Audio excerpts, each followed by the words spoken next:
Hello, everyone. Welcome to Stream and Hub Radio. I am Sage Stevens, the host of Shout Out with Sage. My guest today is a filmmaker with an upcoming film entitled Mary Pickford, Love Wild. This is her second feature film. Her first one debuted at Tribeca Film Festival. The film about Mary Pickford was shot by the late Dan Neese, who worked with David Lynch for over 20 years. It stars Carrie Elwes, Luke Arnold, Balthazar Getty, Scott Hayes, and Sophia Kennedy Clark as Mary Pickford. She has directed several award-winning music videos, and I want to welcome to the show today Jennifer DeLia. Hey, Jennifer, what's up? Hi, how are you? Hey. Thanks for having me. Thanks for being here. So I was at your film screening last night at Paramount Studios, and how do you think it went? It was great. I mean, just to be on the lot, where Mary Pickford worked in the early days in the 19 teens, and where I had my first job in 1997 when I first moved to LA as a teenager to pursue my career, and like just all that energy converging from these different eras and timelines is just really powerful. And then hearing, people's feedback to the film, it's not a conventional biopic. It's very much in the surrealism art vein. Right. It's very Alice in Wonderland, and yeah, very and you act in it as well. How did that come about for you? Like did you always think you were going to act in it, or did that come just about through the process? Definitely through the process. I was not originally seeing myself visually in the film. It's as it evolved, it just became more and more personal, this connection with Mary and just the archetypal artist muse connection. There's a line in the movie that says, "Is there such thing as a biography or simply a projection of the artist telling the story?" You don't really know whose story it is. I see life like that. So as it evolved into this sort of meta experiential thing, it just felt like something was missing.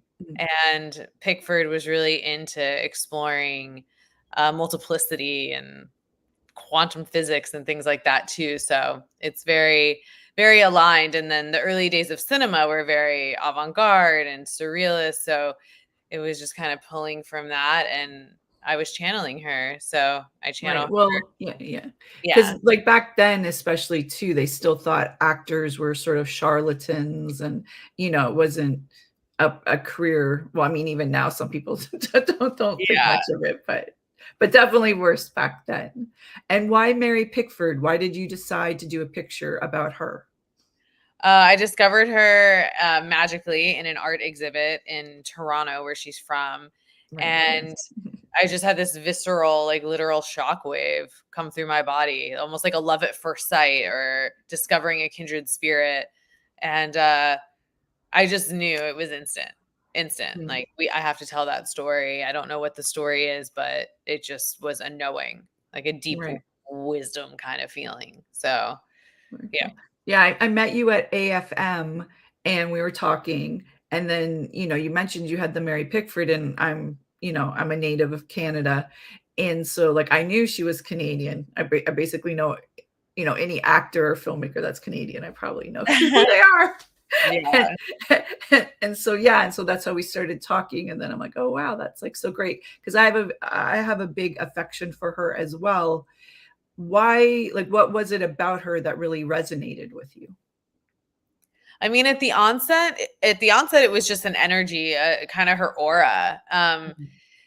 As I got, into the rabbit hole of her tangible story, it was just this feeling of having kind of like a sister or a role model or a best friend. Like this, I'd always kind of felt like an alien in growing up, and then also in the industry coming up, because I was just such a kind of go-getter and I didn't have any connections to the industry. I moved to LA at 17 without the support of my family. And I was pioneering. I realized this path, and I never had a mentor. I never had anyone showing me what to do, and just intuitively had to find my way and use my street smarts and things like that. And so when I discovered Pickford as the pioneer, Right. um, I was like, oh, wow, somebody that gets it. And not to put myself on the same plane as her, but it's more of a just this energetic feeling of somebody very aligned values wise. And I'd met amazing people along the way and had many connections and things and deep ones, but nothing so palpable as with Right. her.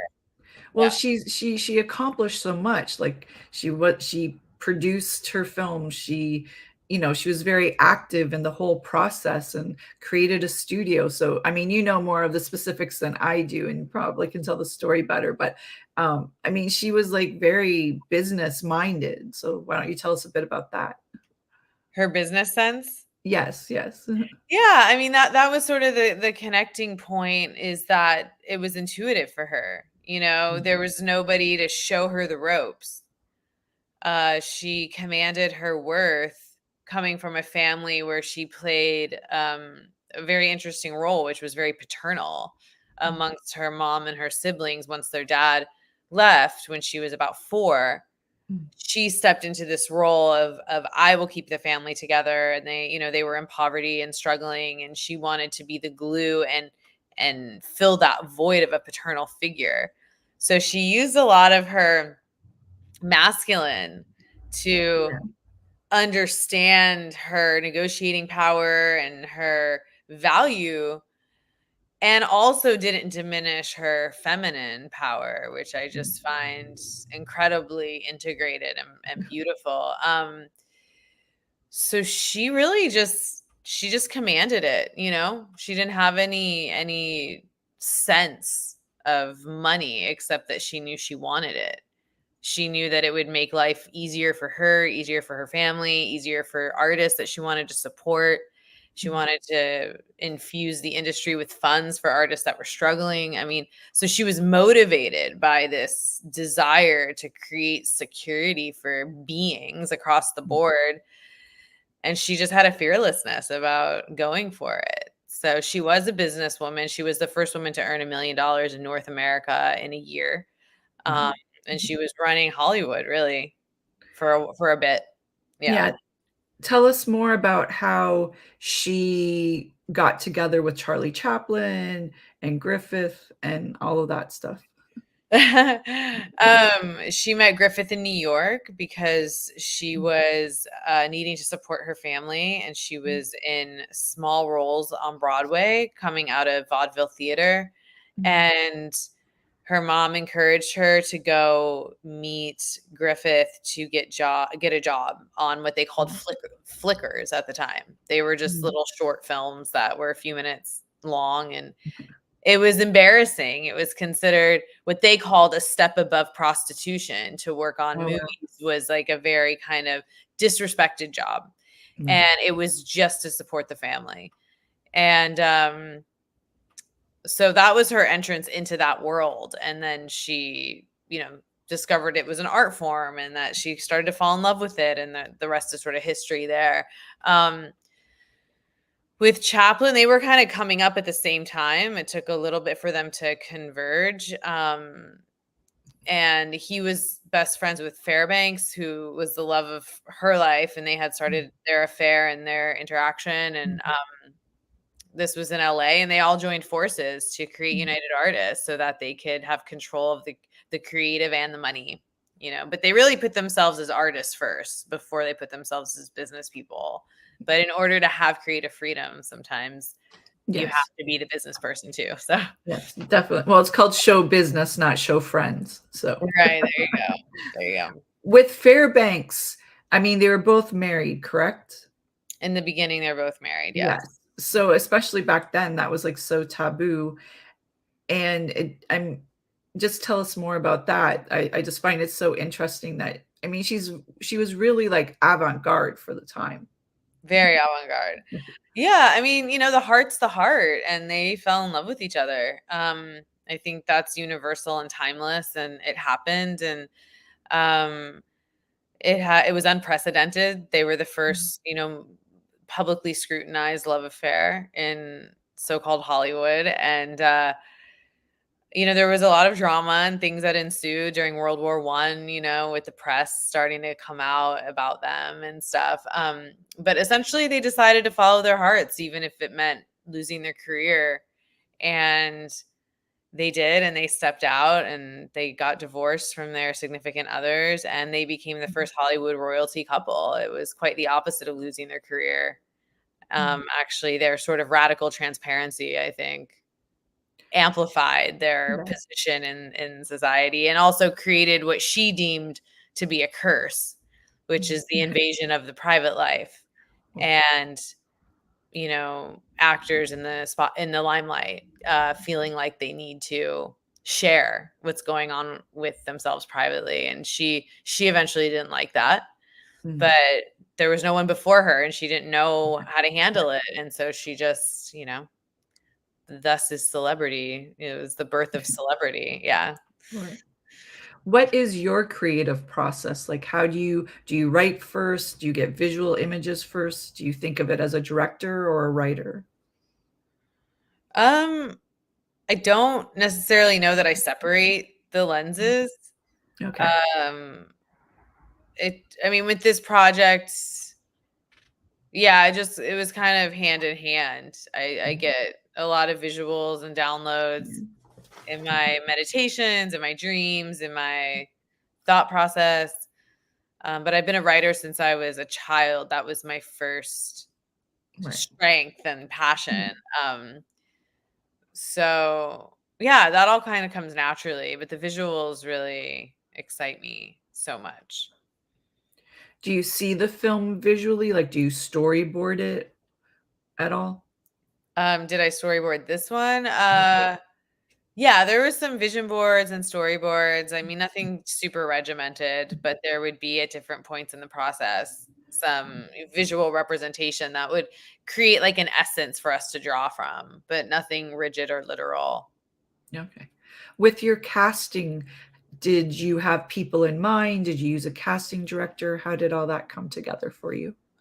The first round of casting during development, no, my producing partner, Julie, and I went directly to agents, and we cast the movie that way with the script.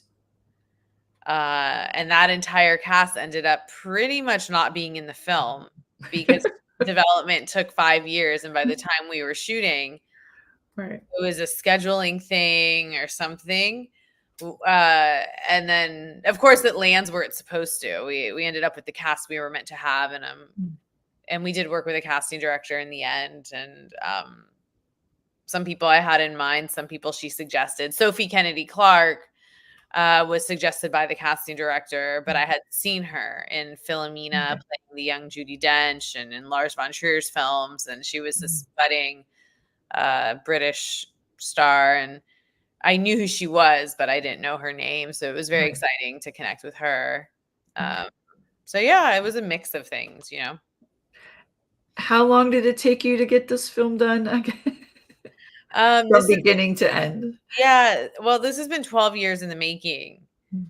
So the first few years I was still finishing my first film, and I directed a play with Julia Stiles Off-Broadway, and there was like overlap with other projects.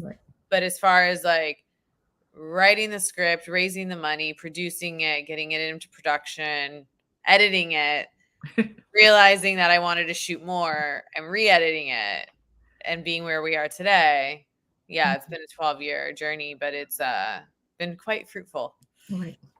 Okay, so you said that you shot it and then did some edit, and then you felt like it was missing something, and so what Yeah, was it missing? What did you feel at that time? the layer that I'm in, which is the more meta component to it, that just felt strongly like it needed to be there. I was hoping it was there more subversively. But it wasn't. I had more to just kind of get out of my system and all of that. So we went back into production and shot that footage on the stage at United Artists at Mary Pickford's creation, Okay. the Oh, theater wow. that she birthed in 1927 that's in downtown LA. We Mm. actually shot that footage there, and that was really special. Oh, that's amazing. Yeah. How did the financing come? Like, did you have, like, one financer? Did you piece it together? Did you get grants? How did all that come? We have one main equity financier and then other players as well that put in smaller pieces and have smaller shares, but Right, it's a group of people. right. Was that difficult for you? Like, did you really have to pitch it, or was everybody just sort of on board to begin with? I mean, it's challenging to raise Yeah, money. yeah,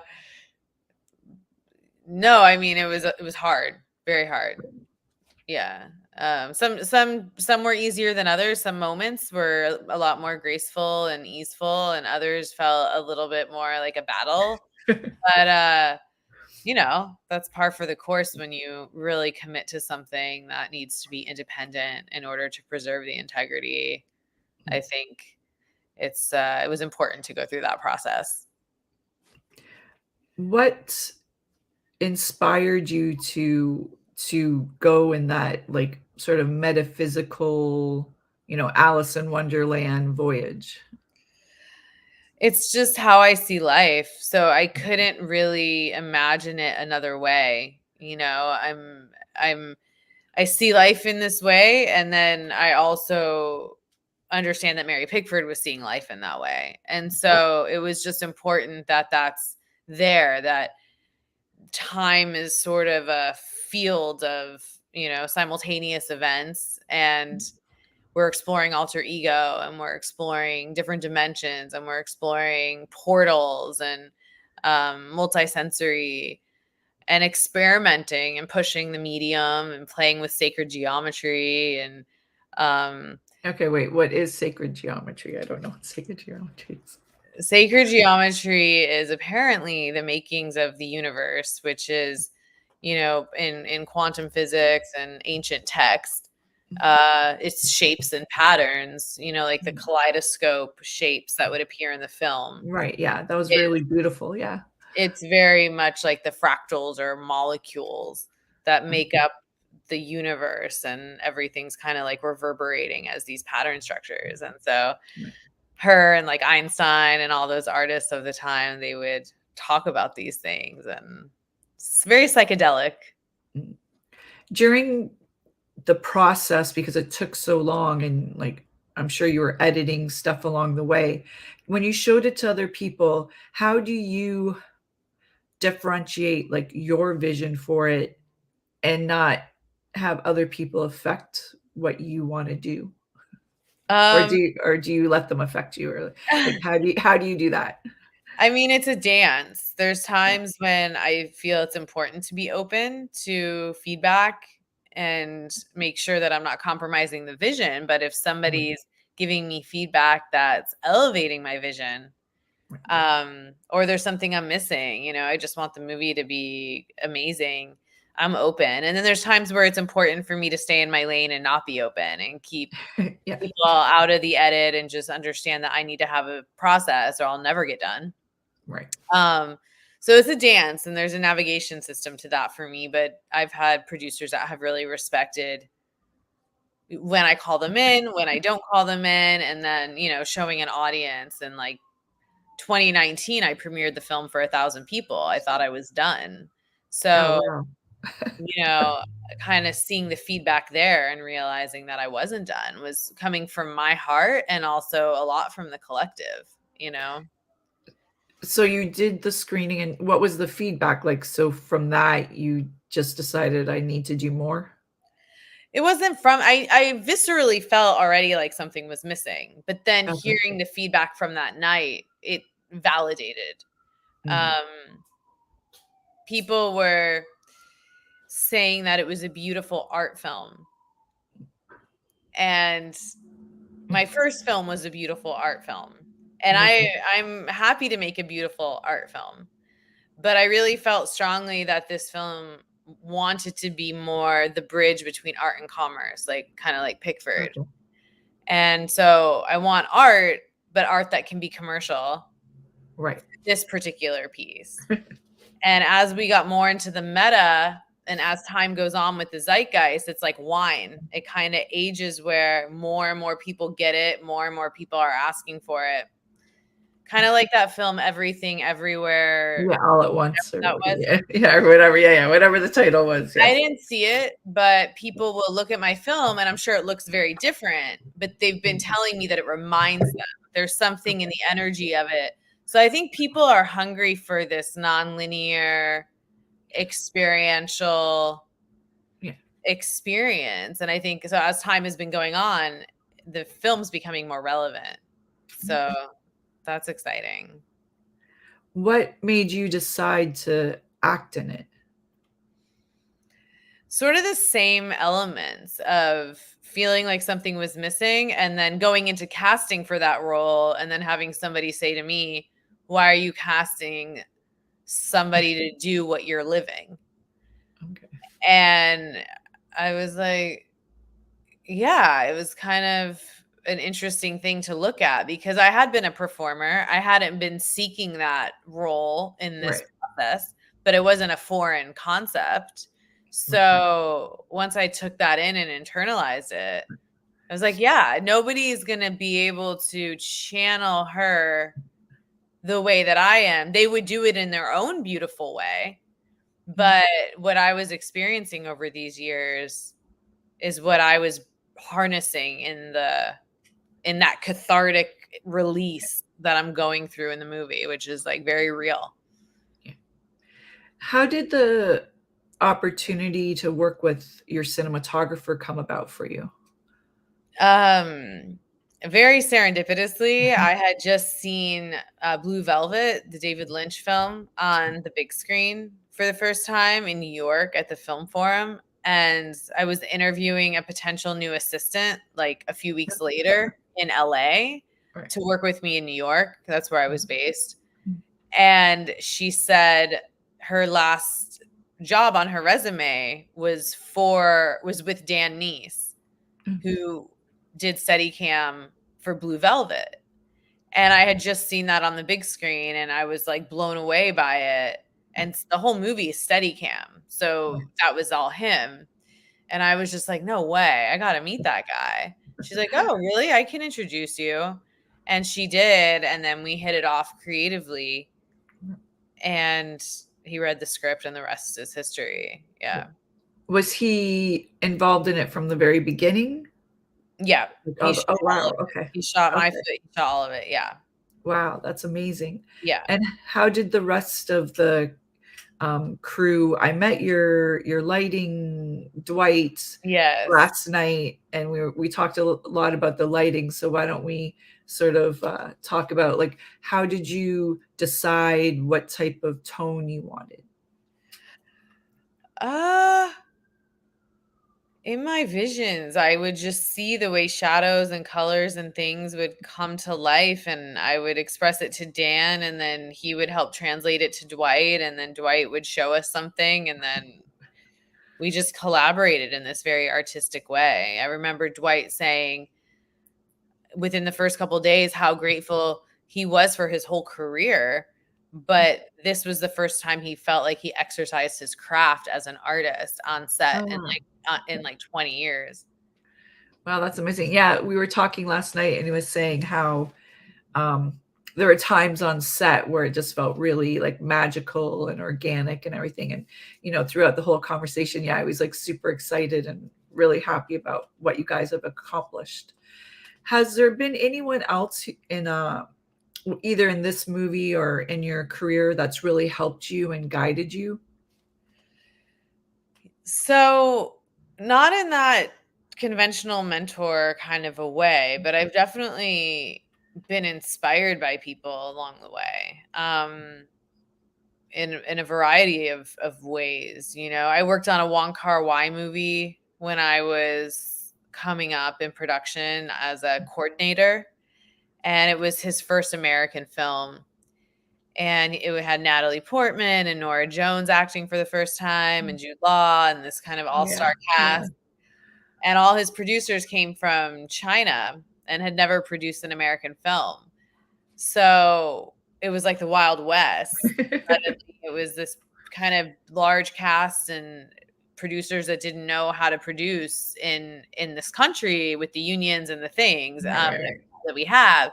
So as a coordinator and the production manager, we just got to basically step up and do all these things that we would not normally have gotten to do in terms of our responsibilities. And I just felt so grateful to have been thrust into something like that. I felt like I'm very intuitive and street smart and resourceful. So I got to exercise those muscles and just get stronger in my producing skills.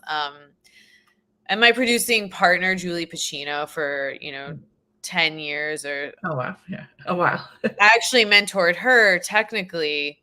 I'm 10 years older, but yet I was so grateful for her support and like willingness to just jump in and do what it takes to get things done. And anyone that has that fire, I just get really inspired by, and also inspired by people who I didn't want to be like, that I got to work for.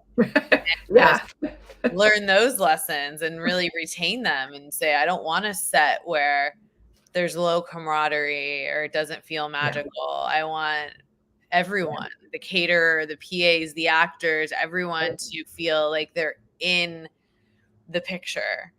And that was really important to me. So it's just all been quite interesting and powerful. What would your biggest advice be to someone who wants to, make a film? To make a film, biggest advice would be, Yeah. So what if someone's like, "Hey Jen, I have this idea. I don't know where to start. What would be the first step in getting my film done?" for me, it was interning and just getting in the environment of observing and, like we said, learning what resonates and what doesn't, and being willing to let that be a process rather than feeling like you have to like direct right away or something. Now, if it's somebody that has some experience and now they're ready to direct or write their first film, I would say go for it. Right. Like there's no formula. So just go for whatever. it and make sure it's a story you really want to tell. It's just got to come from the heart as far as I'm concerned, and have a strong vision, and you want to live in that world for a while. It's not about rushing it. If it's gonna be good and genuine, then it needs time. Cool. What's the biggest advice that someone's given you that you really thought was good or that you've used yourself?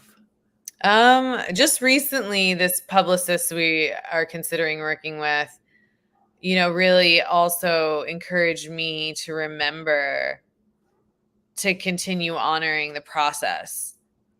That, I've come this far and this isn't the moment to rush anything. Having a partner for distribution that has the right set of values and the right constitution and is really going to honor this specialty film is important, because I do have those moments where I just want to start shopping it and get it out. Right. And I'm not shopping it. It's a very selective process, and I want the right fit. And she kind of very pragmatically explained how we can execute, magnetizing the right partner for this film. And it might be another year, Okay. but it might not be, but just to like understand that that's okay. You said that you came to LA at like 19. What was how did you find your first job, and what did you think LA was going to be like when you first got here? I got here at 17. Sorry, 17. No, it's okay. It's okay. Right. I got here at 17, and I had been coming here somewhat growing up because I was living in Tucson, Arizona, and my grandmother was living in Santa Monica. So we would, come visit her. And her friends owned the hair salon on the grounds of Paramount. Oh, wow. Okay. So when I arrived in LA, I called that woman that was my grandma's friend and begged her to let me start getting my hair cut there. And at first she said no, actually. And then I, begged her and convinced her. And I just walked around the lot one day and was like talking to people until I got a job. Essentially just wandering around the commissary. And it was an unpaid job at the Lisa Right, Gibbons right. talk show, but it was the beginning, and I just knew LA was going to be an adventure. I felt such a calling to be a storyteller and a visual artist that there was no question about pursuing it. When did you decide sort of like, so I guess you were trying to work for other people. And when did you really decide that maybe that wasn't the path for you, like to work for other people, being creative, but working for them versus, doing something on your own with your own vision? I sort of kind of always knew. I was freelancing, so I came up through production. I was a production coordinator and I did things for features, documentaries, music videos, Right. commercials. I sort of ran the gamut. But once I started really writing my first script, uh, and I got bit by the bug of having creative freedom, I just knew that I wanted to start my own company. And so I did. And I met Julie, and we were very committed to that independence. What was the biggest obstacle you had when you first started your company to get things going? Just fundraising. Right. Yeah. I mean, Always the money. It's always the money. Yeah. yeah, like we managed to do it and we got everything we needed, but Yeah. it felt like we were spending the majority of our time doing that. Is there someone else in the future that you'd like to collaborate with? Um, so many people, I think. I would, I mean, at this point, I would love to collaborate with a studio.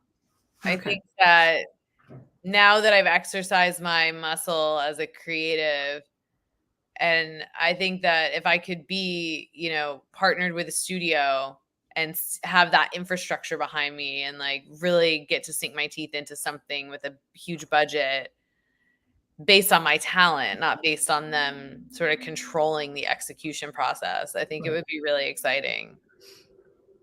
How important is networking to you, or do you think to someone in the industry? I think it's essential. As